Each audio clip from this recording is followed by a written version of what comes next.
पन्हाळा तहसील कार्यालय आणि वाडी रत्नागिरी मंडल कार्यालयाअंतर्गत छत्रपती शिवाजी महाराज महाराजस्व समाधान शिबिर अभियान ज्योतिबा डोंगर इथं आयोजित करण्यात आलं होतं। नायब तहसीलदार विजय जाधव यांच्या प्रमुख उपस्थितीत अभियानांतर्गत नागरिकांना शासनाचे विविध दाखले एकाच छत्राखाली वितरित करण्यात आले।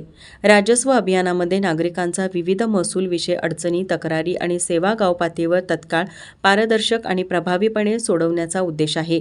हे अभियान यशस्वी करण्यासाठी वाडी रत्नागिरी मंडल अधिकारी वासंती पाटील यांनी विशेष प्रयत्न केले। वैभव मोरे, विशाल पाटील, अभिजित सावंत आणि संजय सुतार या महा ई सेवा केंद्र चालकांनी त्यांना सहकार्य केलं।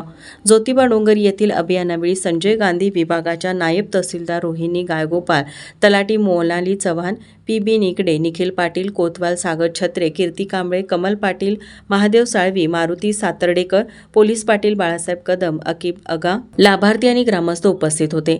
अभियानात 7/12 उतार्यात दुरुस्ती, वारसाचा दाखला, नवा फेरफार, जमीन मोजणी संदर्भातील तक्रार, भोगवटेदार नोंदणी, तुकडे पाडणी, जमीन खरेदी विक्री नोंदणी प्रक्रिया, शेतीचा दाखला, उत्पन्नाचा दाखला, प्रमाणपत्रे, संपत्ती पत्रके, जमीन मालकीबाबतची स्पष्टता यांचं वितरण करण्यात आलं।